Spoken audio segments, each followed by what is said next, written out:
கிறிஸ்துவுக்கு பிரியமானவர்களே, கிறிஸ்துவின் அன்பின் வாழ்த்துக்கள். இன்னைக்கு ஆண்டவர் நம்ம கூட நம்மளை பார்த்து ஒரு கேள்வி கேட்கிறார். நம்ம இங்க இருக்கிற நம்ம இதை பாக்குற ஒவ்வொருத்தவங்களையும் பார்த்து ஒரு கேள்வி கேட்கிறாரு. முழு இருதயத்திலிருந்து அந்த கேள்விக்கான ஆன்சரை நம்மளை பார்த்து கேட்டுக்கணும். அவர் கேள்வி கேட்கறதுக்கு, இயேசு கிறிஸ்து கேட்கிற கேள்விக்கு நம்மளே அடி மனசுன்னு சொல்லுவோம்ல, அடி மனசுல இருந்து நம்மளே அந்த கேள்விக்கான ஆன்சரை நம்ம சொல்லணும். என்ன கேள்வி கேட்கிறாரு அப்படின்னா, உலகத்துல இருக்கிற மனுஷரை மனுஷர்கள் என்னை நேசிக்கிறாங்க, ரைட்டு தான்.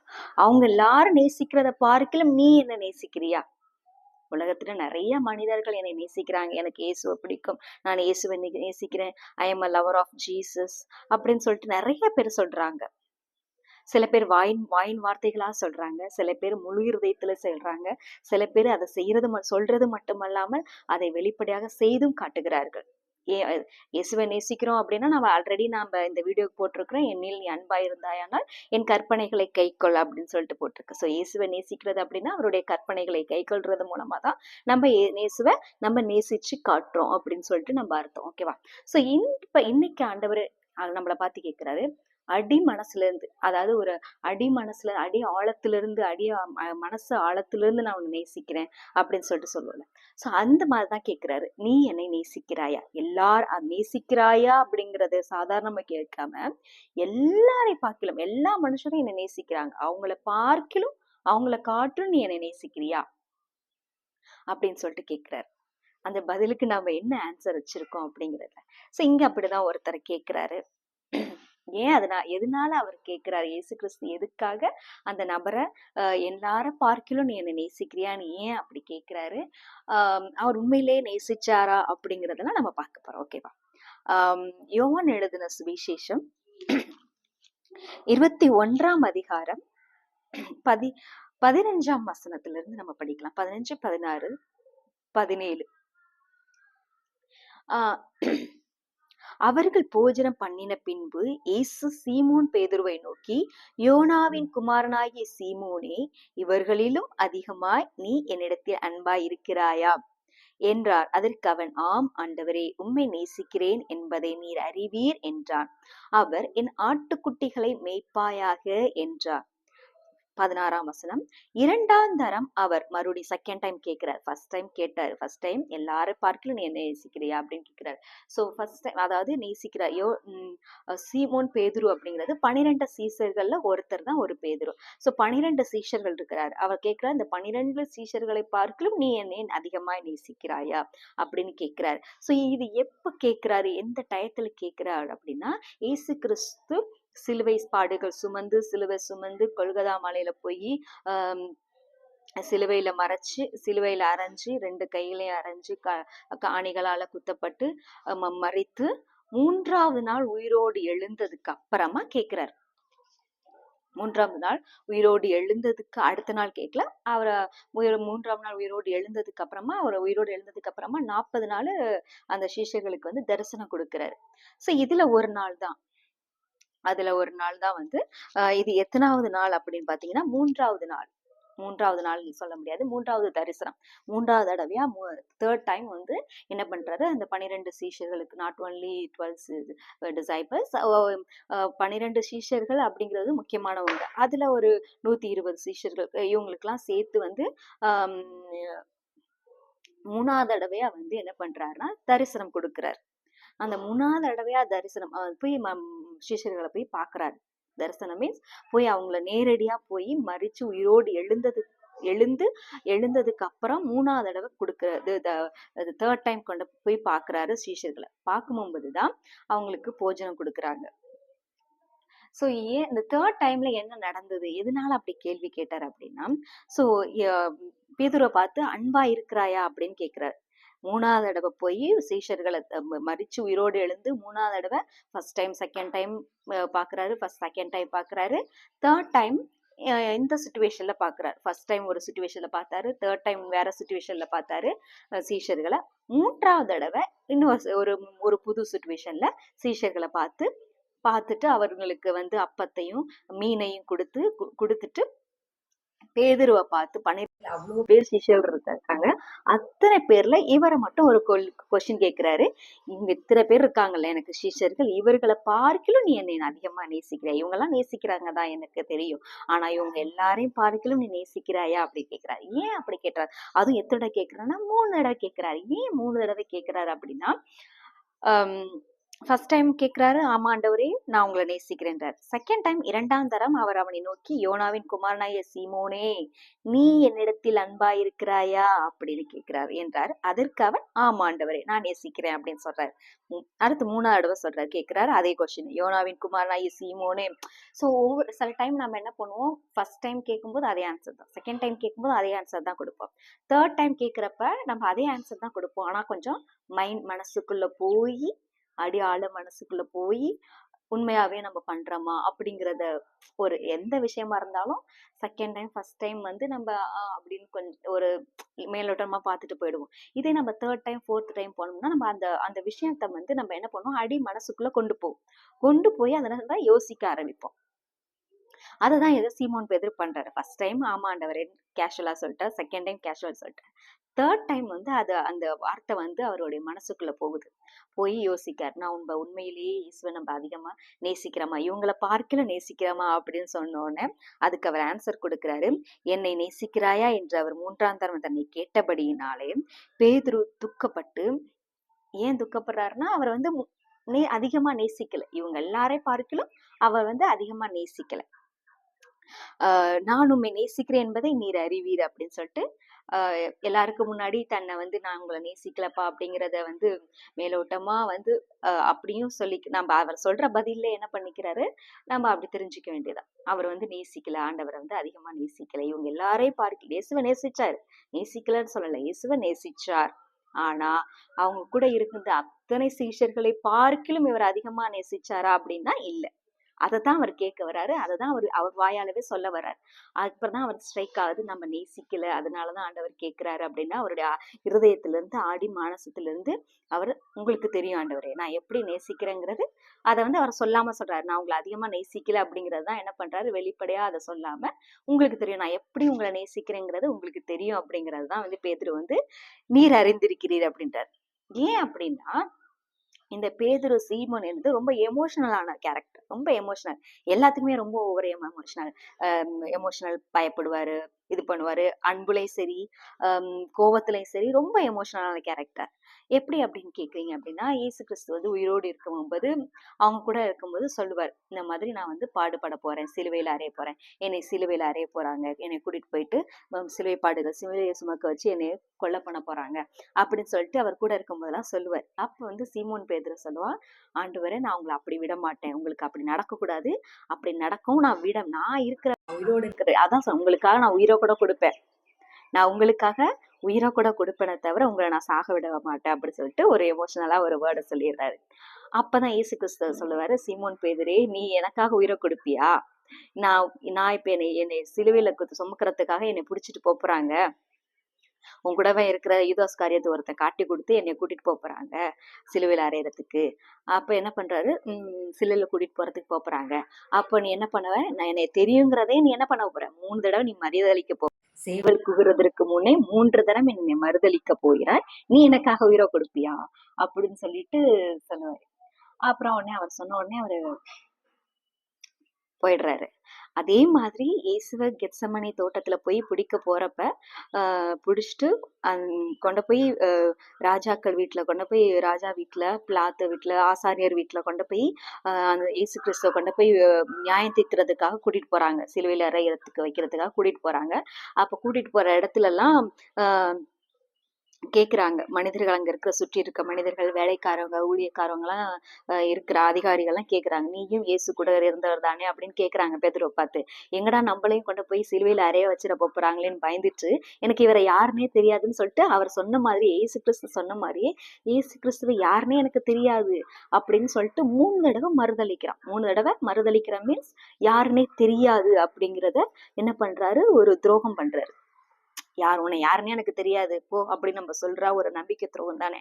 அப்படிப்பட்ட ஒரு நம்பிக்கை துரோகத்தை பண்றாரு யாரு? உனக்காக நான் உயிரையே கொடுப்பேன். சில பேர் அப்படிதான் நம்ம வாழ்க்கையில, உங்களுக்காக நான் உயிரையே கொடுப்பேன், உன்னை அப்படி பார்த்துப்பேன் இப்படி பார்த்துப்பேன், உன்னை கையில வச்சு தாங்குவேன் அப்படின்னு சொல்லிட்டு, உனக்காக நான் உயிரையே கொடுப்பேன், என் உயிர் நீதான் அப்படின்னு சொன்னவங்க சொல்லிட்டு கடைசியில என்ன பண்ணுவாங்க, உன்னை யாருன்னு எனக்கு தெரியாது, நீ யாரு அப்படின்னு கேட்ட அதே வார்த்தையால சொன்னவங்க அதே வாயினால யாரும் கேட்டவங்கன்னா உண்டு. நம்ம இயேசு கிறிஸ்துக்கு கேட்டிருக்காங்க. நம்மளாம் ஆஃப்டர் ஒரு ஹியூமன் பீயிங்ஸ்னோ. ஸோ அதே மாதிரிதான் இந்த எமோஷனலா அந்த இடத்துலயும் ஆண்டவர் வந்து எல்லாத்தையும் அறிஞ்சவர். எமோஷனலா உங்களுக்காக உயிரே கொடுப்பேன்னு சொன்னார். கடைசியில அதே மாதிரி அவர் வந்து என்ன பண்ணாரு, 3வது நாள் 3 தடவை மறுதளிச்சார். அதே போல இயேசு கிறிஸ்துவ கெத்செமனே தோட்டத்துல வந்து என்ன பண்றாருன்னா, இயேசுவை பிடிக்க வர்றாங்க.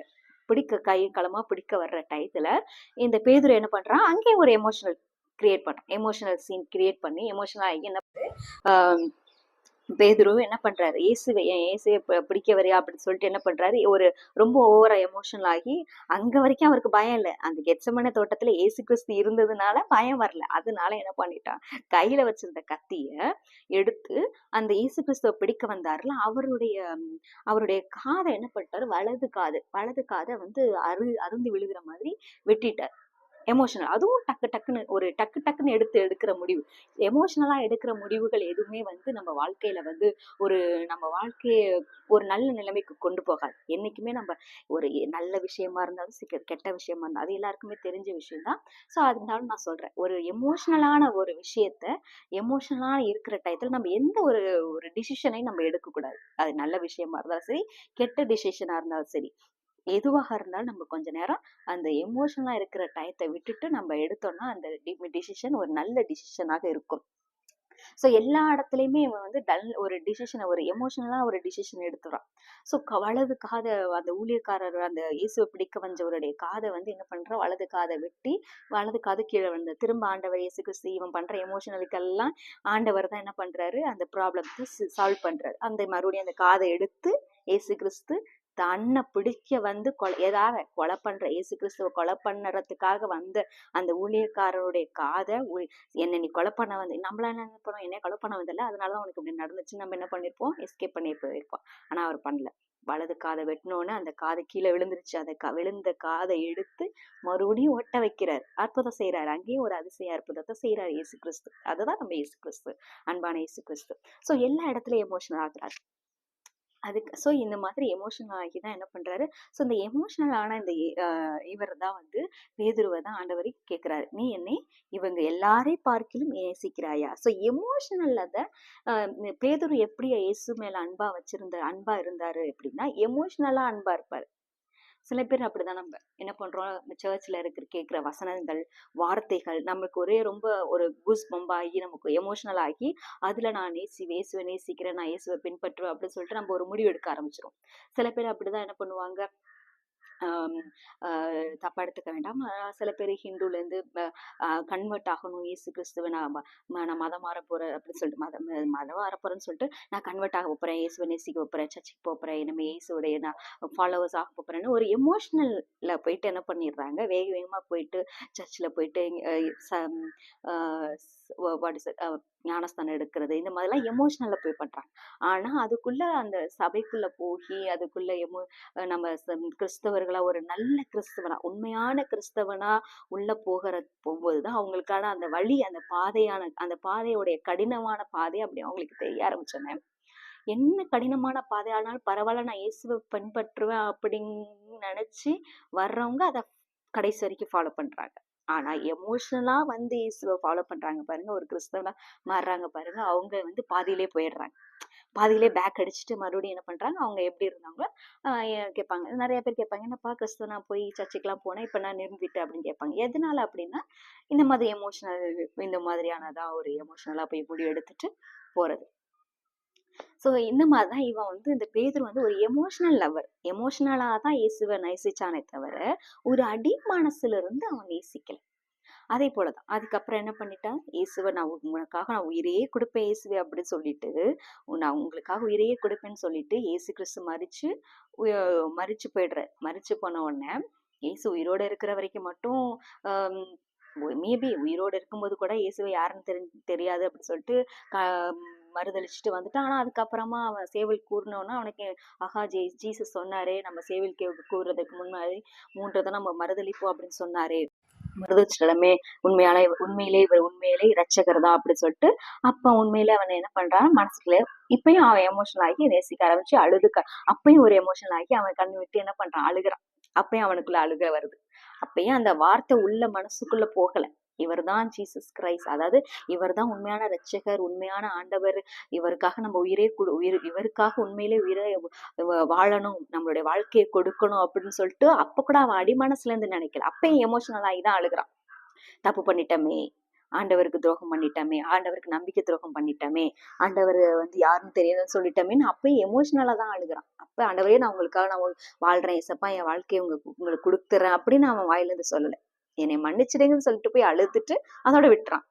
என் வாழ்க்கையை நான் உங்களுக்காக கொடுக்கல அப்படின்னு சொல்லிட்டு அவன் தன்னுடைய வாழ்க்கையை உண்மையிலே நம்ம இயேசுவை பின்பற்றோம், உண்மையிலே இயேசுவை நம்ம நேசிக்கிறோம் அப்படின்னா அவருடைய கற்பனைகளை கேட்கணும். இன்னொன்னு, ஒருவன் என்னை பின்பற்ற வர விரும்பினால் அனுதினமும் தன் சிலுவை எடுத்துக்கொண்டு வர கடவன் பைபிள்ல போட்டிருக்கு. சோ அவர் சந்தோஷமா இருக்கப்ப மட்டும் இயேசு கிறிஸ்துவ நம்ம ஃபாலோ பண்றது இல்ல, நேசிக்கிறது இல்ல. நம்ம கஷ்டமான சூழ்நிலையிலும் இயேசு கிறிஸ்துவ நம்ம நேசிக்கணும். அதுக்கப்புறம் என்ன பண்றாரு, இயேசு கிறிஸ்து மரிச்சு உயிரோடு எழுந்திருச்சுறாரு. ஆனாலும் இவர் என்ன பண்ணல, பேதுரு ஃபர்ஸ்ட் டைம் மரிச்சு உயிரோடு எழுந்தி ஃபர்ஸ்ட் டைம் காட்சி கொடுக்கிறாரு, தரிசனம் கொடுக்கிறாரு எல்லா சிஷ்யர்கள் இருக்கப்ப. அப்பயும் தெரியுது இயேசு கிறிஸ்து உயிரோடு இருந்துட்டாரு. அதான் அவர் அடி மனசுக்குள்ள அது போகல, அந்த விஷயம் போகல. இவர் தான் இயேசு கிறிஸ்து, இவருக்காக நம்ம வாழணும், இவருக்காக நம்ம வாழ்க்கையை ஒப்பு கொடுக்கணும், இவர் என்ன நினைக்கிறாரோ அதை நம்ம செய்யணும், இவருக்காக நம்ம ஊழியம் செய்யணும் அப்படிங்கிறது ஒரு அடி மனசுக்குள்ள போகல. எல்லாமே எமோஷனலாவே எல்லாம் மேலோட்டமாவே பண்ணதுனாலதான் இந்த வார்த்தையவே இயேசு கிறிஸ்து கேட்கிறார். சோ ஃபர்ஸ்ட் டைம் யாராவது ஒரு எந்த மனிதனாவது மரிச்சு உயிரோட எழும்ப முடியுமா? ஆனா இயேசு கிறிஸ்து உயிரோட எழும்பினாரு. அதை நேரடியா, இதே நம்மளா இருந்தா நாம் இயேசு கிறிஸ்து நேரடியாவே நம்ம கிட்ட நான் தான்ப்பா இயேசு, நான் உயிரோட எழுந்துட்டு நம்ம கூடவே இருந்த ஒரு இயேசு கிறிஸ்து மரிச்சு உயிரோடு எழுந்தவரை பார்த்தோட நம்ம லைஃபை அப்படியே ஒப்பு கொடுத்துருவோம். சோ பேதுரும் ஒப்பு கொடுத்தாதான் இல்லைன்னு நம்ம சொல்லல. அதை லேட்டா ஒப்பு கொடுத்தாரு. இந்த கேள்விகள்லாம் கேட்டதுக்கு அப்புறமா ஒப்பு கொடுத்தாரு. அதை ஃபர்ஸ்டே கொடுத்திருந்தாரு அப்படின்னா அவரு நல்லா இருந்திருக்கும். உண்மையிலே அவரு ஒரு பயங்கரமான ஆளு அப்படி சொல்லிட்டு நம்ம உண்மையிலே ஒரு நேசிக்கிறவர் அப்படின்னு நான் நினைச்சிருப்போம். சோ இந்த பேதுரு என்ன பண்ண, ஃபர்ஸ்ட் டைமும் காட்சி கொடுக்கறாரு. அப்பயும் ஆண்டவருக்காக அவர் தன்னுடைய லைஃப் ஒப்பு கொடுக்கல. செகண்ட் டைமும் காட்சி கொடுக்கிறார். இப்ப எவ்வளவு பெரிய தேவன், அந்த வானத்திலிருந்து நம்மளுக்காக நம்ம கூட காட்சி கொடுக்கிறாரு அப்படின்னு சொல்லிட்டு அவர் மனசுல எப்பவுமே பேதுருக்கு ஒரு 3 தடவை அந்த ஒரு விஷயம் போனாதான் மைண்டுக்குள்ள போனாதான் அவனுக்கு டக்குன்னு அவனுக்கு ஷைன் ஆகுது. அது வரைக்கும் அதை மேலோட்டமாவே தான் போய்க்கிறான். ஃபர்ஸ்ட் டைம் காட்சி தராரு, செகண்ட் டைம் காட்சி தராரு. அவரை அது ஒரு பெரிய விஷயமாவே எடுத்துக்கல. ஓகே இயேசு கிறிஸ்து ஓகே மரிச்சாரு, நம்ம கூட ஊழியம் செஞ்சாரு, ஓகே.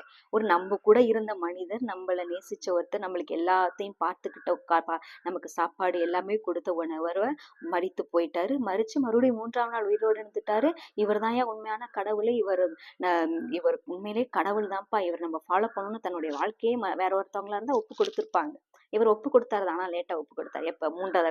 3ஆவது தடவை பண்ணதுக்கு அப்புறமா. இவன் எப்பவுமே 3 தடவை கழிச்சுதான் அவனுடைய லைஃப் அடி மனசுக்குள்ள ஒரு விஷயம் போகும். இந்த பேதுருக்கு, சில பேருக்கு அப்படித்தான், நம்மள மாதிரி நிறைய பேருக்கு அப்படிதான் இல்ல. ஒரு ஒரு மேலோட்டமா ஃபர்ஸ்ட் டைம் செகண்ட் டைம் அதெல்லாம் பண்ணிருப்போம். ஒரு 3-4 தடவைக்கு போனதுக்கு அப்புறம் தான் அந்த எப்பயுமே ஒரு விஷயம் உள்ளுக்குள்ள போகும். அப்படிதான் அந்த பேதுருக்கு போயிருக்கு. சோ அந்த பேதுருக்கு அந்த டயத்துல போனோடனே 3ஆவது தடவை கேட்கிறேன். தேர்ட் டைம் தரிசனமாகிறார். எப்படி தரிசனமாகிறார்னா, இந்த சிஷ்யர்கள்லாம் என்ன பண்றாரு, ஃபர்ஸ்ட் டைம் செகண்ட் டைம்ல சரி தரிசனம் ஆயிட்டாரு, நம்ம ஆண்டவர் நம்ம வாழ்க்கையில ஏதாவது ஒண்ணு செய்வாரு அப்படின்னு அவர் நம்பி இருந்தாரு அப்படின்னா மறுபடியும் என்ன பண்ணுவேன், ஏன்னா இவன் அந்த பேதுருவை நீ உன்னை நான் என்ன பண்ண ஊழியத்துக்கு, என்னோட நீ ஊழியத்துக்கு வா அப்படின்னு சொன்னார். பேதுரு என்னோட நீ ஊழியத்துக்கு வா அப்படி, என்னோட இந்த ஆக்சுவலா பேதுருடைய குலத்தொழிலே மீன் பிடிக்கிறது தான். பேதுருடைய குலத்தொழில் மீன் பிடிக்கிறது. அந்த மீன் பிடிக்கிற தொழிலை விட்டுட்டு வான்னு தான் இயேசு கிறிஸ்து அதுல இருந்து கொண்டு வந்தாரு. திரும்ப இயேசு கிறிஸ்து மரிச்சு உயிரோடு எழுந்ததுக்கு அப்புறமும் மறுபடியும் அந்த தொழிலுக்கே போற. அந்த தொழிலுக்குள்ள நீ போகக்கூடாது, நீ எனக்காக வாழணும், நீ உன்னுடைய வாழ்க்கையை நீ எனக்காக கொடுக்கணும், நீ எனக்காக ஊழியம் செய்யணும்னு சொல்லிட்டுதான் அந்த மீன் பிடிக்கிற தொழிலை விட்டுட்டு வான்னு சொல்றாரு. சொன்னவரே என்ன பண்ணணும், இவர் ஆண்டவர்னு தெரிஞ்சுக்கிட்டார்ல. ஃபர்ஸ்ட் டைம், செகண்ட் டைம் தரிசனமாகி எல்லாம் பண்ண இவருக்காக நம்ம வாழ்க்கையை அர்ப்பணிச்சிருக்கணும்னு அவர் நினைக்கல. தேர்ட் டைம் வந்து என்ன பண்றான், 12 சீஷர்கள் இருக்கிறாங்க. அந்த 12 சீஷர்களும் யாரும் எதுவும் சொல்லல, பேக் அடிக்கல. நம்ம மறுபடியும் நம்ம வேலைக்கே போயிடலாம், என்னால முடியல, இங்க ஊழியம் செஞ்சா ஊழியத்துல எந்த பிரயோஜனமும் இல்ல. சில பேர் ஊழியத்துக்கு வந்தா ஆண்டவர் ஆசீர்வதிப்பார், நிச்சயமா ஆசீர்வதிப்பார். ஊழியத்துக்கு வந்தா ஹாயா ஜாலியா இதெல்லாம் இருக்கலாம், கண்டிப்பா ஜாலியா இருக்கலாம். ஆனா அதுல கொஞ்சம் எல்லாத்துலயுமே என்னது இருக்கு, பெயின் இருக்கு. உலகத்தார்ல உள்ளவங்களே என்ன சொல்றாங்க, ஒரு பழமொழி இருக்கு, பெயின் இது நோ பெயின் நோ கெயின் சொல்லிட்டு இருக்கு, உழைப்பின்றி ஊதியம் இல்லைன்னு. சோ எல்லா இடத்துலயும் வழிகள் நம்ம அனுபவிக்கல. அந்த மாதிரி தானே இருக்கணும். இது மத்த சீஷர்கள்லாம் ஓகே ஏதோ செய்வாரு, நம்ம செய்வாரு அப்படிங்கிற ஒரு இதுல இருக்கிறாங்க. ஆனா அந்த பேதுரு என்ன பண்ணிட்டான், பேக் அடிச்சிட்டான். நான் மறுபடியும் வந்து ஏசப்பா வந்தாரு, செத்து போயிட்டாரு, அப்புறம் உயிரோட எழுந்து வந்துட்டு அவர் என்ன பண்ணுவாரோ தெரியல. அதுக்கப்புறம் அவர் நம்ம எப்படி வாழுவோம், நம்ம எப்படி சாப்பிடுவோம், அதை பத்தி அவர் யோசிக்கவே இல்லை. ஏதோ ஃபர்ஸ்ட் டைம் வந்தாரு, செகண்ட் டைம் வந்தாரு, அது 2 இடமே வந்துட்டு நீங்க சாப்பிடுவீங்க, உங்களுக்கு இந்தாங்க பணம் அப்படின்னு கொடுக்கல, வேலை இருந்தாங்க, இந்த வேலையை பாருங்க அப்படின்னு எதுவுமே சரியாவே சொல்லாம போயிட்டு இருக்கிறாரு அப்படின்னு சொல்லிட்டு என்ன பண்ணிட்டாரு, இவரெல்லாம் ஒண்ணும் சொல்ல மாட்டாரு, ஏசு கிறிஸ்துலாம் நம்மளுக்காக எதுவுமே சொல்ல மாட்டாரு, நம்ம வாழ்க்கைக்கு நம்ம தான் டிசிஷன் எடுக்கணும் அப்படின்னு சொல்லிட்டு என்ன பண்றாரு, போய் அவர் முன்னாடி இருந்த வேலையவே போய் பார்க்க போறாரு. சோ அதுதான் இயேசுவை நம்மள உண்மையான நம்பிக்கை அவர் மேல, முழுமையான நம்பிக்கை 100% ஹோப் அவர் மேல இல்லாததுனால திரும்பவும் எந்த வேலையை விட்டுட்டு இயேசு கிறிஸ்து கிட்ட வந்தானோ அந்த வேலைக்கே நான் மீன் பிடிக்க போறேன் அப்படி சொல்லிட்டு சீஷர்கள்ட்ட சொல்றாரு. அந்த சீஷர்கள்லாம் என்ன பண்றாங்க, இங்க பாருங்க, இவைகளுக்கு பின்பு இயேசு திபேரியா கடற்கரையிலே மறுபடியும் சீஷர்களுக்கு தம்மை வெளிப்படுத்தினார். எப்படி அப்படின்னா, அவர் எப்படி வெளிப்படுத்தினார், எப்படி வந்து காட்சி கொடுக்கிறார் அப்படின்னா, சீமோன் பேதுரு, திதிமு என்னப்பட்ட தோமா, கலிலேயா நாட்டில் உள்ள கானா ஒரு நாயகன் நாத்தான்வேல், செபதேவின் குமாரன், இந்த நிறைய சீஷர்கள் இவங்க எல்லாரும் என்ன பண்றாங்க, கூடியிருக்கிறப்ப சீமோன் பேதுரு சொல்றாரு, மற்றவர்களை நோக்கி மீன் பிடிக்க போகிறேன், மறுபடியும் நான் மீன் பிடிக்க போகிறேன்றாரு. அதற்கு அவர்கள், நாங்களும் வரோம். இவன் மட்டும் மீன் பிடிக்க போறேன்னு சொல்லாம இருந்தா இவங்களும் போயிருக்க மாட்டாங்க. அப்போ இவங்களை வந்து ஒரு ஆண்டவர் வந்து இவங்க 12 சீஷர்களையும் அவங்க தொழிலை விட்டு கூட்டிட்டு வந்ததுக்கு காரணமே, இவங்க எனக்காக ஊழியம் செய்யணும், என்னுடைய ஊழியத்தை அவங்க செய்யணும், என்னுடைய வார்த்தைகளை கொடுக்கணும், எனக்காக வாழணும் அப்படிங்கிறதுக்காகத்தான் வந்து என்ன பண்றாரு, கூட்டிட்டு வந்தார். கஷ்டப்பட்டு அவர் கூட்டிட்டு வந்து அவ்வளோ கதை, அவ்வளவு வசனங்கள் அவர்களுக்கு சொல்லி கொடுத்து கற்றுக் கொடுத்து, வாழ்க்கையில எப்படி எல்லாம் ஊழியம் செய்யணும், பிசாசுகளை எப்படி துரத்தணும், நோய்களை சுகமாக்கணும் அப்படிங்கிற பயிற்சி எல்லாம் அவங்களுக்கு ட்ரைனிங் எல்லாம் கொடுத்து அவ்வளவு கஷ்டப்பட்டு ரெடி பண்ணி வச்சிருக்கிறாரு. அந்த ப்ராடக்டை ரெடி பண்ணி வச்சிருக்கிற மாதிரி இந்த 12 சீஷர்களை ரெடி பண்ணி வச்சிருக்கிறார். அசால்ட்டா ஒரு செகண்ட்ல அந்த சீமோன் பேதுரு அவங்களுடைய நம்பிக்கையெல்லாம் அப்படியே தவிர்த்து போட்டு என்ன பண்ணிட்டான், அந்த சீவு செய்யும் போது, நான் மீன் பிடிக்க போறேன், நான் இயேசுவை நம்ப மாட்டேன். அவர் வந்தாரு, நம்ம அவர் கூட இருக்கிற வரைக்கும் ஒரு குறைவு இல்லாம இருந்தோம். இப்ப அவர் செத்து போயிட்டாரு. செத்து போயிட்டு மறுபடியும் உயிர் தெழுந்து வந்து நம்மளுக்கு தரிசனம் கொடுத்தாருதான். செத்து போனவர் உயிரோட வந்தாருதான். அவர் கடவுள் இல்லைன்னா சொல்லல, கடவுள் தான். ஆனா அவர் நம்மளுக்கு எதுவுமே செய்யாம போயிட்டாரே, நம்மள கைவிட்டுட்டு போயிட்டாரே. கூட இருக்கிற வரைக்கும் நம்மளுக்கு சாப்பாடு கொடுத்தாரு, நம்ம குடும்பத்துக்கு எல்லா தேவையிலையும் சந்திச்சாரு, எல்லாமே பண்ணாரு. இப்ப நம்ம என்ன பண்ண போறோம், அவர் போயிட்டாரு, அவ்வளவுதான், மறிச்சு போயிட்டாரு. வந்து தரிசனம் 2 இடம் வந்து காமிச்சாரு. அந்த 2 தடையும் வந்து நீங்க இப்படி பண்ணுங்கப்பா, இங்க இருங்கப்பா, உங்களுக்கு இந்த வேலையை பாருங்க, உங்களுக்கு தேவையான வசதிகள் இப்படி செஞ்சு வச்சிருக்கேன் அப்படின்னு அதை பத்தியான வாழ்வதற்கான தேவையான வசதி அதை பத்தியே எதுவுமே பேசாம போயிட்டாரே. அப்ப நான் என்ன பண்ண போறேன், இவர் வந்து நமக்கு எதுவும் ஒண்ணும் செய்ய மாட்டாரு, நம்ம வாழ்க்கையை நம்ம தான் பாத்துக்கணும் அப்படின்னு சொல்லிட்டு நான் மீன் பிடிக்க போறேன் அப்படி சொல்லிட்டு என்ன பண்றாருன்னா, இவங்களுக்குள்ள இருக்கிற நம்பிக்கையையும் உடைக்கிறார். இவருக்குள்ள ஒரு நம்பிக்கை, சரி இவருக்கு நம்பிக்கை இல்லைன்னா என்ன பண்ணிருக்கணும், இவர் மட்டும் போயிருக்கணும்.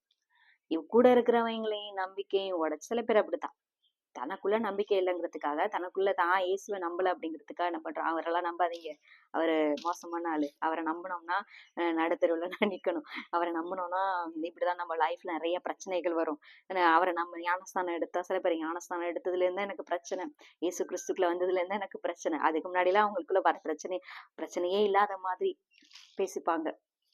எங்க இருந்தாலும் நமக்கு பிரச்சனை இருக்கு. ஆனா எங்க இருந்தாலும் பிரச்சனைகள் இருக்கு, அப்புறம் ஏன் நான் இயேசுவை நேசிக்கணும், இயேசுக்குள்ள ஏன் வரணும் அப்படின்னா, அந்த பிரச்சனைகளை தாங்குவதற்கான சக்தியையும் அந்த பிரச்சனைகளிலிருந்து விடுபடுவதற்கான ஒரு சொல்யூஷனை கொடுக்கிறவரு இயேசு கிறிஸ்து.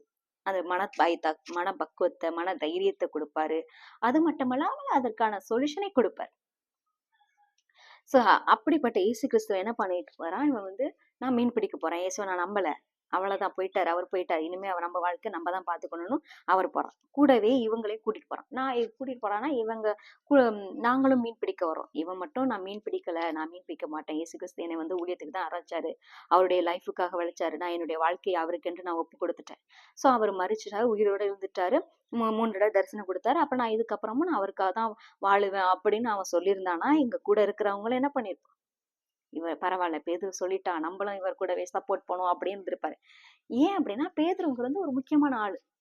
அந்த 12 சீஷர்கள்ல இவன் என்ன டிசிஷன் எடுக்கிறாரோ அததான் அவன் ஒரு தலைவன் அப்படிங்கறத கூட வச்சுக்கலாம்னு வச்சுக்கோங்களேன். இயேசுக்கு அப்புறம் இந்த 12 சீஷர்களை வழிநடத்தி கொண்டு போற வந்து பேதுருவும் இன்னொருத்தர் யோவான் இருக்கிறார். சோ இவங்க 2 பேரும் தான் அந்த முக்கியமான ஆளுங்க. நிறைய ஆண்டவர்கிட்ட இருந்து நிறைய கத்துக்கிட்டவங்க, சொல்ல போனா நிறைய கத்துக்கிட்டவங்க. பேயில இருந்து, பிசாசுல இருந்து விடுதலை கொடுக்கணும், மக்களுக்கு விடுதலை கொடுக்கறது அப்படின்னு நிறைய ஆண்டவர் நிறைய அதிசயங்கள் அற்புதங்கள் செய்யறதெல்லாம் கூடவே இருந்து பார்த்தவங்க. இந்த 12 சீஷர்கள் மத்த சனி சீஷர்களை பார்த்திலும் இந்த யோவானும் பேதுரும் யோவானும் ரொம்ப பக்கத்துல, எங்க போனாலும் ஆண்டவர் கூடவே இருந்து எல்லாத்தையும் பார்த்தவங்க. அவங்கதான் ஃபர்ஸ்ட் வந்து என்ன பண்றாங்க, வழி விலகி போய் இது பண்றாங்க. சோ அவன் வந்து நல்ல டிசிஷன் ஆண்டவர் வந்து எதுக்காக கூட்டிட்டு வந்தாரோ அந்த வழியில போயிருந்தா அப்படின்னா கண்டிப்பா இவங்களும் ஃபாலோ பண்ணி போயிருப்பாங்க. இவன் மறுபடியும் நம்பிக்கையை இழந்துட்டு ஆண்டவர் நமக்கு செய்ய மாட்டார், நம்மளை கைவிட்டுட்டாருன்னு மறுபடியும் எங்க போனாங்களோ அங்க இருந்தே திரும்ப போனோம்னால இவங்களும் போயிட்டாங்க. சோ தலைவன் எவ்வளியோ அவ்வளியே மக்களும் அப்படிங்கிற மாதிரி இவங்களும் போயிட்டாங்க. சோ என்ன காரணம், அதுக்குத்தான் ஆண்டவர் அப்பதான் அந்த டயத்துலதான் இயேசு கிறிஸ்து வந்து தரிசனமாகிறார். எப்பா உன்னை இதுக்காகத்தான் நான் உன்னை கஷ்டப்பட்டு அழைச்சு கூட்டிட்டு வந்து உனக்கு ஊழியத்துல ட்ரைனிங் பண்ணனா, உனக்கு எவ்வளோ ட்ரைனிங் கொடுத்துருப்பேன், நீ தான் போன, உனக்கு தான் நம்பிக்கை, என் மேல நம்பிக்கை இல்லாம நீ தான் போற, நீ மட்டும் போயிருக்க வேண்டியது, நான் கூட நான் கஷ்டப்பட்டு பழக்கி வச்சு இந்த இத்தனை பேரையும் சேர்த்து கூட்டிட்டு போயிட்டேப்பா அப்படிங்கிறதுனாலதான். ஏன்னா இவன் தானே கூட்டிட்டு போனா, அதனாலதான் இவரை பார்த்து கேட்கிறான், இத்தனை பேரை காட்டிலும் நீ நேசிக்கிறியா, இவங்க எல்லாரும் நேசிக்கிற பார்த்திலும் நீ நேசிச்சாதான், நீ ஒழுங்கா இருந்தாதான் என்ன தலைவன், அடுத்த தலைவன் நீ தான் ஆக போற, நீ ஒழுங்கா இருந்தாதான் கூட இருக்கிற இவங்களாரும் உங்க கூட சேர்ந்து ஊழியம் செஞ்சு எனக்காக வாழ்வாங்க. நீ விலகி இப்ப பாரு, நீ விலகி போயிட்டு, வழி விலகி போயிட்டு உன் கூடவே அவங்களும் வர்றாங்க பாரு. அப்ப நீ எங்க போறியோ அவங்க கூட உன் கூடவே அவங்களும் வர்றதுனால நீ என்ன, இவங்க எல்லாரையும் பார்க்கல என்ன நேசிக்கிறியா, இவங்க எல்லாரையும் பார்க்கல நீ நேசிச்சாதான் இந்த வாழ்க்கையில என்னுடைய எனக்காக ஒப்பு கொடுக்கப்பட்ட வாழ்க்கையில நீ ஷைன் ஆக முடியும் அப்படி சொல்லிட்டுதான் கேக்குறாரு. சோ இதே போலதான் நிறைய பேர் என்ன பண்றோம், மத்தவங்க வந்து இவங்க பாருங்க சர்ச்சுக்கு போறாங்க, அவங்க கிறிஸ்டினா இருக்காங்க பாரு, இவ்வளவு தப்பு பண்றாங்க அப்படின்னு சொல்லிட்டு மனிதர்களை பார்த்துட்டு இயேசுவை வந்து நேசிக்காம போறாங்க. நிறைய விஷயம் இப்ப நிறைய இதா நடக்கிறது. கிறிஸ்தவர்களே சரியில்லை, கிறிஸ்தவர்கள் வாழ்க்கையிலே நல்லா இல்லை, கிறிஸ்தவர்களுடைய வாழ்க்கையே வந்து நம்ம வாழ்க்கையை விட மோசமா இருக்குது, அவங்க நம்மளை விட மோசமா வந்து கெட்ட பழக்கங்கள் பண்றாங்க, நம்மளை விட மோசமா வந்து அவங்களுடைய வாழ்க்கையிலும் சீரழிஞ்சு போகுது, அப்ப நம்ம ஏன் கிறிஸ்தவனா மாறணும், நம்ம ஏன் ஜீசஸ் கிட்ட போகணும் அப்படின்னு சொல்லிட்டு ஒரு ஜீசஸ்க்கும் கெட்ட பேரை உண்டாக்குற மாதிரியான ஒரு சூழ்நிலைகள் நடந்துகிட்டு இருக்கு. ஆனா ஆண்டவர் அதுதான் கேக்குறாரு, இவங்க எல்லாரையும் பார்க்கல நீ என்னை நேசிக்கிறியா, இவங்க எல்லாரும் நேசிக்கிறாங்கதான். அடிமனசுல இருந்து உண்மையிலேயே அடிமனசுல இருந்து இயேசுவை நம்ம நேசிச்சிருந்தோம் அப்படின்னா ஒரு கெட்ட பழக்கத்துக்கு போக மாட்டாங்க யாருமே, ஆசீர்வாதமாக இருப்பாங்க. உண்மையா முழு இருதயத்தோடு ஆண்டவரை நேசிக்கிறது, ஆண்டவர் அன்பு கூறுறது அப்படின்னா அவர் மேல நம்பிக்கையா இருக்கிறது, ஹோப். அவர் எவ்வளவு புயல் அடிச்சாலும் என்ன பண்ணக்கூடாது, ஒரு வீடு வந்து நம்ம மண்ணுல வீடு கட்டுறாங்கன்னு வச்சுக்கோங்க, புயல் அடிச்சா என்ன பண்ணுறோம், மழை வந்துன்னா கரைஞ்சு போயிடும். இதே நீங்க கற்பாறை மேல மழையில வீடு கட்டி பாருங்க, நீ புயல் அடிச்சாலும் சரி, மழை வந்தாலும் சரி, சுனாமி வந்தாலும் என்ன வந்தாலும் அந்த வீடு வந்து அசையாம இருக்கும். அது மாதிரிதான் நம்மளுடைய நம்பிக்கை வந்து ஒரு ஒரு நம்மளுடைய நம்பிக்கை வந்து என்னதான் வந்தாலும், என் வாழ்க்கையில என்ன வந்தாலும் நான் இயேசுவை நான் நம்பிப்பேன் அப்படிங்கிற ஒரு நம்பிக்கைக்குள்ள நம்ம வந்துட்டோம் அப்படின்னா நம்ம லைஃப் நல்லா இருக்கும். அதுதான் உண்மையான கிறிஸ்தவம், அதுதான் உண்மையான கிறிஸ்தவம். என் வாழ்க்கையில எது வந்தாலும் நான் இயேசுவை நேசிப்பேன், நான் என் நம்பிக்கை இயேசுவை நான் நம்புவேன், முழு இருதயத்தோட நான் நம்புவேன் அப்படின்னு சொல்லிட்டு நம்ம இருக்கிறது தான் முழு கிறிஸ்தவம், உண்மையான கிறிஸ்தவம். இந்த உண்மையான கிறிஸ்தவத்தை சில பேர் நிறைய பேர் ஃபாலோ பண்றாங்க, அது நிறைய பேருக்கு தெரியல. ஃபாலோ பண்றவங்க எல்லாம் ஆசீர்வாதமா இருக்கிறாங்க, உண்மையாய் கிறிஸ்தவமான வாழ்க்கையை வாழ்றவங்க நல்ல ஆசீர்வாதமாக இருக்கிறாங்க, ஒழுக்கமாக இருக்கிறாங்க. கிறிஸ்துவத்தை உண்மையாய் இயேசுவை உண்மையாய் நேசிக்காதவங்க, அடிமனசுல இருந்து நேசிக்காதவங்க, அடிமனசுல இருந்து நம்பாதவங்க, 100% இயேசுவை நம்பாதவங்க தான் தன் வாழ்க்கையில தவறு செய்கிறார்கள், ஆசீர்வாதத்தை இழந்து நிற்கிறார்கள், பிளஸ்ஸிங்கா இல்லாம இருக்கிறாங்க, சாபமா இருக்கிறாங்க. ஓகேங்களா? சோ அப்படிதான். அந்த மாதிரி இவங்களே இல்ல நம்ம மட்டும் ஏன் இருக்கணும்னு சொல்லிட்டு மனுஷர்களை பார்த்துட்டு இயேசுவை நேசிக்காம விட்டுடுவாங்க. அதனாலதான் கேக்குறாரு, இவங்க எல்லாரையும் பார்க்கல என்ன நேசிக்கிறியா? சில பேர் மேலோட்டமா நான் இயேசுவை நேசிக்கிறேன், இயேசுவை நேசிக்கிறேன்னு சொல்லிட்டு, இயேசு மேல அன்பா இருக்கிறேன், அப்படி நான் கிறிஸ்டியனா இருக்கிறேன், சர்ச்சுக்கு போறேன் அப்படி சொல்லிட்டு மேலோட்டமா பண்ணிட்டு, சில நிறைய ஒரு வாட் இஸ் இட், ஒரு கஷ்டமான நேரத்துல, துன்பப்படுற நேரத்துல என்ன பண்றாரு, இயேசுக்கு வந்து இந்த பேதுரு மாதிரி அவர் விட்டுட்டு போயிட்டாரு, கை விட்டுட்டாரு, இவரை நம்புற வேஸ்ட் அப்படின்னு சொல்லிட்டு என்ன பண்ணிடுறாங்க, தனக்கான ஒரு டிசிஷனை தானே, ஒரு மைண்ட்ல தோன்ற டிசிஷனை என்ன பண்ணிடுறாங்க, எடுத்துட்டு பின்வாங்கி எடுத்துடுறதுனால நிறைய தவறுகள் நடக்குது, வாழ்க்கையில ஒரு ஆசீர்வாதத்தை இழந்துடுறாங்க. அதனாலவே என்ன ஆகுது, கெட்ட பேர் வருது கிறிஸ்தவர்களுக்கு. பாரு, கிறிஸ்தவனா இருந்துட்டு கெட்ட வாழ்க்கை வர்றாங்க, ஆசீர்வாதம் இல்லாம வர்றாங்க. ஏன் அப்படின்னா, ஆண்டவரை முழுமையாய் நம்பாம, அவங்களே ஒரு ஆண்டவரை முழுமையா நம்பியிருந்தாங்க அப்படின்னா, அவங்க போயிட்டு இருக்க அந்த பாதையில வந்து ஆண்டவர் செய்வாரு அப்படின்னு போய்கிட்டு இருந்தாங்க அப்படின்னா, அவர் கண்டிப்பா செஞ்சிருப்பாரு. வெயிட் பண்ணி பார்த்துட்டு, இவர் இதுக்கு மேல வந்து நமக்கு செய்ய மாட்டாரு, வெயிட் பண்றது அப்படின்னா கடைசி வரைக்கும், முடிவு பரியந்தம் நிலை நிற்பவன் தான் ரட்சிக்கப்படுவான்னு பைபிள்ல இருக்கு. சோ நம்ம கடைசி வரைக்கும் நம்ம வந்து என்ன பண்ணணும், கடைசி வரைக்கும் அவர் செய்யற வரைக்கும் நம்ம அவரை நம்பிக்கிட்டு இருக்கணும். அவர் டெஸ்ட் பண்ணுவார் சட்டத்துல, உண்மையா நம்மள நம்புறானா, 100% நம்புறானான்னு சட்டத்துல அவர் வந்து ஜீசஸ் வந்து டெஸ்ட் பண்ணுவார். சோ 100% நம்ம நம்புற வரைக்கும் நம்ம வெயிட் பண்ணி அவர்கிட்ட நம்ம வாங்கணும் அப்படின்னா, அது வந்து ஆசீர்வாதமா இருக்கும், ஒரு கெட்ட இதுக்கு போகாது. இது இவர் செய்யற மாதிரி இல்ல, நானும் 10 வருஷம் 15 வருஷம் 20 வருஷம் வெயிட் பண்ணி பார்த்துட்டேன், இவர் செய்யற மாதிரி இல்ல அப்படின்ட்டு நம்ம என்ன பண்றோம், நம்மளே ஓன் டிசிஷன்ல போறப்பதான் அது தப்பா போய் முடிஞ்சிருது. அதனால கிறிஸ்தவர்களுக்கே ஒரு கெட்ட பேராக மாறிடுறது. சோ ஆண்டவர் இன்னைக்கு நம்ம கூட பேசுற வார்த்தை, கேட்கிற வார்த்தை, நம்மளை நோக்கி கேட்கிற வார்த்தை, இவர்கள் உலகத்துல இருக்கிற மனிதர்களை காட்டிலும் நீ என்னிடத்தில் அன்பாயிருக்கிறாயா, இதுதான் உங்களோட ஆண்டவர் பேசுகிற வார்த்தை. நாம் நேசிக்கிறோமா? கர்த்ததாமே இந்த வார்த்தைகளை ஆசீர்வதிப்பாராக. ஜெபிப்போமா? ஆண்டவரே இயேசுவே, அப்பா, உலகத்துல இருக்கிற மனிதர்களை பார்க்கிலும் அப்பா நாங்க உங்களை நேசிக்க எங்களுக்கு உதவி செய்யுங்கப்பா. அப்பா பேதுரு அப்பா அந்த 12 சீஷர்களை பார்க்கிலும் 12 சீஷர்களும் நேசிச்சாங்கப்பா. அப்பா அந்த பேதுருவும் நேசிச்சானா, எல்லாரையும் பார்க்கிலும் முழுமையா நேசிக்காததுனால சில விஷயங்களை அவன் இழந்து போனான்ற தகப்பனே. ஆனாலும் அவன் இழந்து போனதை அவனுடைய இழந்து போன இடத்தை திரும்ப அவனுக்கு நீங்க கொடுத்துட்டு அவன் முன்னாடி வந்து நின்று ஒரு பெரிய ஒரு தலைவனாய் வந்து நின்றார் தகப்பனே. அதே போல சில விஷயங்களை நாங்களும் அப்போ அவங்களை நேசிக்காததுனால, உங்களை முழுமையாய் நம்பாததுனால, உங்களை முழுமையாய் நேசிக்காததுனால நிறைய விஷயங்கள் நாங்க இழந்துட்டு நிக்கிறோம். அதை நாங்க திரும்பவும் கொண்டு வந்து எங்களை அந்த இடத்துல நீங்க கொண்டு வந்து நிறுத்துங்க இயேசப்பா. உங்களை முழுமையாய் நேசிக்கிறது மூலமா, உங்களை முழுமையாய் நம்புறது மூலமா திரும்பவும் அந்த இடத்துக்கு, அந்த ஸ்தானத்துக்கு வந்து நாங்க நிக்க எங்களுக்கு உதவி செய்யுங்க இயேசு சுவாமி. இது ஆசீர்வாதம் பலப்படுத்துங்க இயேசு நாமத்து பேராலே ஆமென். God bless you all. கர்த்தர் உங்களை ஆசீர்வதிப்பாக. எல்லாரையும் பார்க்கல, உலகத்தில் இருக்கிற மனுஷரை பார்த்து நீங்க இயேசுவை நேசிக்காதீங்க. ஏன்னா மனிதர்கள் எல்லாருமே மனிதர்கள் தான், எப்ப வேணாலும் தவறுவார்கள். ஏன்னா நம்மளே சொல்லுவோம், மனிதர்கள் வந்து சொல்லுவோம், மனிதனுடைய மனசு வந்து குரங்கு மனசுன்னு சொல்லிட்டு. சோ அந்த மனசை ஒருநிலைப்படுத்துவதற்குத்தான் அந்த நம்மளுடைய மனிதனுடைய மனசை, ஆத்துமாவை ஒரு கண்ட்ரோல்குள்ள கொண்டு வர்றது வந்து நம்மளால முடியாது. கண்டிப்பா அதை வந்து இயேசுவால மட்டும்தான் முடியும். அந்த இயேசுவை நம்ம முழுமையா நம்பும் போது அந்த நம்மளுடைய குரங்கு போல் தெரிந்து கொண்டிருக்கிற அந்த மனிதனுடைய மனசை வந்து கண்ட்ரோல் பண்ண முடியும். எப்போ நம்ம இயேசுவை முழு மனதோடு 100% நம்பும் பொழுது. சோ எல்லாரையும் பார்க்கலாம், நம்ம மனுஷனை பார்த்து நம்ம இயேசுவை நேசிக்க வேண்டாம். இயேசு எப்படி இருந்தாரோ அவரை பார்த்து நாம நேசிப்போம். இயேசு எப்படி வாழ்ந்தாரு, இயேசு எப்படி மரிச்சாரு, இயேசு எப்படி ஊழியம் செஞ்சாரு, இயேசு மனிதர்களோடு எப்படி பேசினாரு, இயேசு எப்படி தப்பான மனிதர்கள்ட்ட இல்ல சரியான மனிதர்கள்ட்ட எல்லாம் அவருடைய வாழ்க்கை எல்லாமே நடந்த விதங்கள் இந்த பைபிள் இருக்கு. இந்த பைபிள்ல இயேசு எப்படி இருந்து வாழ்ந்து காட்டினார், அதை பார்த்து நாம் இயேசுவை நேசிப்போமே தவிர மனிதர்களை பார்த்து நாம் இயேசுவை நேசிக்க வேண்டாம். அதுதான் வந்து ஆண்டவர் வந்து சொல்றாரு, இவங்க எல்லாரையும் பார்த்து நீ என்னை நேசிக்கிறாரு கேட்கிறாரு. ஆமென்.